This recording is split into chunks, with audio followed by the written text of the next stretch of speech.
Good morning, all of you. Myself, Rekha Acharya, Assistant Professor, Government Law, PG College, Bikaner.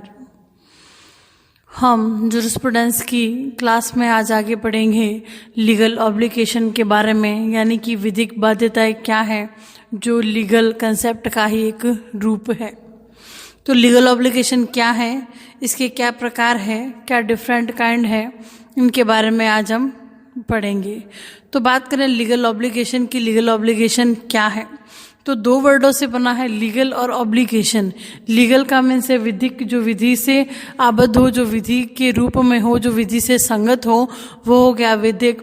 और obligation का means हो गया बाध्यता, किसी चीज को बाउंड करने का, यदि हम सामान्य अर्थों में इसका मीनिंग देखें। लीगल कंसेप्ट के रूप में ऑब्लिगेशन क्या मीन है, उसका मीन है बंधनकारी प्रभाव, एक इफेक्टिव रूप से बाउंड नेशन। तो विधिक संकल्पना के रूप में बाध्यता का मीनिंग क्या होगा, बंधनकारी प्रभाव। लेकिन यदि हम जनरली अर्थ में माने तो बाध्यता को आप किसका मान सकते हैं, कर्तव्य का, यानी कि ड्यूटी का प्रायवाची भी माना जा सकता है। लेकिन हम बात किसके बारे में कर रहे हैं, लीगल कंसेप्ट के बारे में। लीगल एस्पेक्ट को देखना है, लीगल दृष्टि क्या है, उसकी वैधानिक दृष्टि में इसका अर्थ क्या हो गया, कर्तव्य से भिन्न होता है।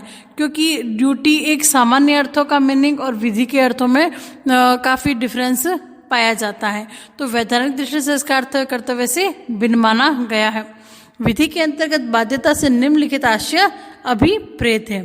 पहला मान सकते हैं हम, पहला कि व्यक्तिगत अधिकार के अनुरूप कर्तव्य का होना है, कि जो पर्सनल राइट है उसके अनुरूप जो हमारी ड्यूटी है वह क्या कहलाएगी, लीगल ऑब्लिगेशन पहले नंबर पर। सेकंड नंबर हम कह सकते हैं कि किसी आवश्यकता मान सकते हैं, कोई लीगल नीड है, कि बाध्यता क्या होगी, विधिक आवश्यकता का ऐसा बंधन है जो किसको आबद्ध करता है, दो या दो से अधिक व्यक्तियों क्या कर रहा है, बाउंड कर रहा है, आबद्ध कर रहा है, तो वो भी क्या कहलाएगी, लीगल ऑब्लिगेशन कहलाएगी। यहाँ तक यदि हम प्रोफेसर सामंडी की बात करें तो वो क्या मानते हैं, बाध्यम को विनक्लम जुरिस कहा है। विनक्लम जुरिस का मीनिंग क्या हो गया, विधिक आवश्यकता का बंधन, यानी कि जो लीगल नीड है, कोई आवश्यकता है, उसके लिए आपने बंधन बना दिया दो या दो से अधिक व्यक्तियों के मध्य, तो वह क्या कहलाएगा, विधिक आवश्यकता का बंधन कहलाएगा, और वही क्या कहलाएगी, लीगल ऑब्लिगेशन कहलाएगी। फिर हम बात करें कि ऑब्लिगेशन किससे संबंधित है, तो प्रॉपर्टी राइट्स इन पर्सोनम, यानी कि सांपत्तिक जो व्यक्तिगत अधिकारों से क्या है, यह संबंध होती है। तो ये हो गया लीगल ऑब्लिगेशन का मीनिंग के, उसका प्रॉपर अर्थ माने कि लीगल ऑब्लिगेशन क्या है। अब हम बात कर रहे हैं कि उसकी डेफिनेशन ऑफ ऑब्लिगेशन के बारे में। तो डेफिनेशन ऑफ ऑब्लिगेशन में हम देखेंगे कि जो जूरिस्ट है, जो विशेषज्ञ हैं, जो एक्सपर्ट हैं, जो अपने विचार व्यक्त करते हैं, विधि विशेषज्ञ, तो उन्होंने क्या विचार व्यक्त किया ऑब्लिगेशन के बारे में हम देखेंगे। सबसे पहले बात करेंगे डॉक्टर हॉलैंड के बारे में। डॉक्टर हॉलैंड क्या कहते हैं कि ऑब्लिगेशन क्या एक बाउंड है, एक बंधन है, किसके कार्य, इसमें मेन जो वर्ड ये यूज कर रहे हैं, हितों के लिए कार्य किया जा रहा है। और हित हमेशा क्या होता है, जो लिविंग पर्सन है उसके लिए हित होते हैं। तो एक व्यक्ति दूसरे व्यक्ति के हित के कार्य करने के लिए क्या माना जाता है, बाध्य रहता है। तो वह क्या मान रहे हॉलैंड, उसको ऑब्लिगेशन मान रहे हैं। लेकिन कुछ कुछ मामले ऐसे भी होते हैं कि जिनमें दोनों पक्ष क्या होते हैं, एक साथ आबद्ध होने के लिए सहमत होते हैं, और कभी कभी कुछ मामलों में उन्होंने कंसेंट दी भी नहीं है, फिर भी वे अपने आप को क्या मानते हैं, आबद्ध मानते हैं।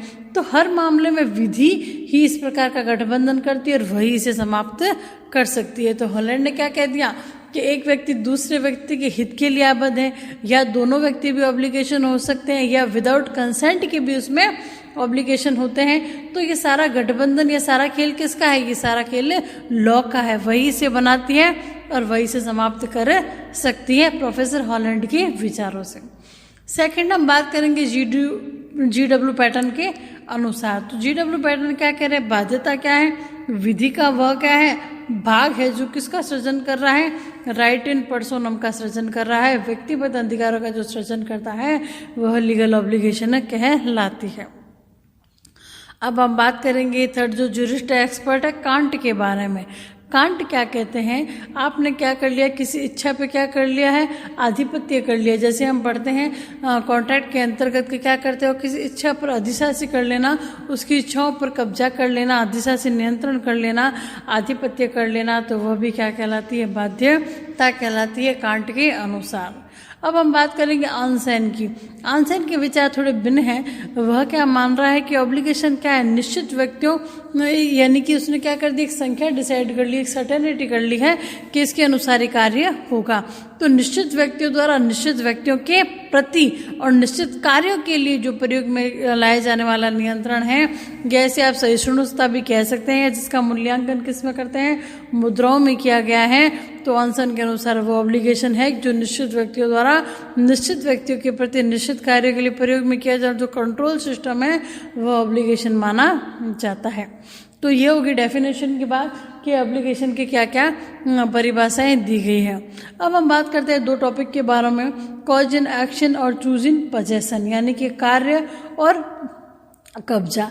तो चूज इन एक्शन में क्या कहता है कि मूल्य के रूप में यदि किसी वस्तु के प्रति आपका क्या है, कोई पर्सनल राइट है, जैसे कि कंपनी के शेयर हो गए, कंपनी का कोई डेप्ट हो गया, या कोई जो टॉट है उसके लिए कोई कंपनसेशन हो गया, क्षतिपूर्ति का दावा हो गया, तो ये क्या कहलाएगा, चूज इन एक्शन कहलाएगा। यानी कि वाद वस्तु क्या होगी, जो मूल्य के रूप में व्यक्ति के वस्तु के प्रति व्यक्तिगत अधिकार हो, उसके अंश है, ऋण है, या जो भी क्षतिपूर्ति का दावा है, वो इसके एग्जाम्पल आप इसको मान सकते हैं।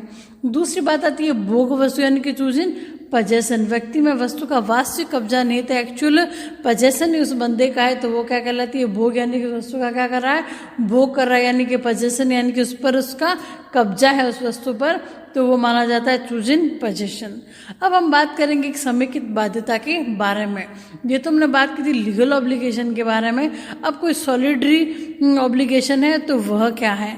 बाध्यता के विषय में क्या अलग अलग धारणाएं बनाती हैं कि हम ज़्यादातर ये मानते हैं कि किसी भी कार्य में एक दो व्यक्ति हैं, यदि दो व्यक्तियों की बात करें तो एक लाभ वाला है और एक बंदा हानि वाला होगा।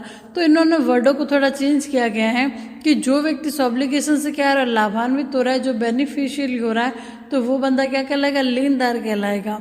और जो ऐसे लेनदार के प्रति जो आबद्ध है तो वो क्या कहलाएगा, देनदार कहलाएगा। तो जो व्यक्ति बाध्यता से लाभान्वित है वह लेनदार, और जो व्यक्ति उससे आबद्ध है वह देनदार। लेनदार की दृष्टि में बाध्यता भी क्या एक व्यक्तिगत सांपत्तिक अधिकार है। अब हम बात करेंगे जो समेकित बाध्यता है वो तीन प्रकार के डिवाइडेशन में है। First of all several, second joint, third several and joint combined. यानी कि अब सेवरल ऑब्लिगेशन क्या है, इसके अंतर्गत क्या है, जो हमने पढ़ा कि देनदार और जो लेनदार, जो लाभान्वित हो रहा है लेनदार और जो से आबद्ध है वह देनदार। तो सेवरल ऑब्लिगेशन में क्या आ रहा है कि इसके अंतर्गत जितने भी आप देनदार हैं, यानी कि जो लेने वाले हैं, वे क्या होते हैं, सभी व्यक्तिगत रूप से क्या होते हैं, समस्त ऋण के लिए लेनदार के प्रति बाध्य हैं। क्या बात हो रही है, देनदार की, यानी कि जो बाध्य है उस चीज के लिए, जो लेनदार है, जो लाभान्वित हो रहा है, उसके समस्त ऋण के लिए क्या होता है, व्यक्तिगत रूप से, पर्सनल रूप से क्या होते हैं, बाध्य होते हैं। चाहे इस बाध्यता वाद हेतु तथा जो कॉज ऑफ एक्शन है, बाध्यता की संख्या भी उतनी ही होती है जितने की यह स्वयं होते हैं। जितने की देनदारों की तो विषय वस्तु तो एक ही है, लेकिन सभी क्या होते हैं, पर्सनल रूप से उसके लिए दायी माना जाता है।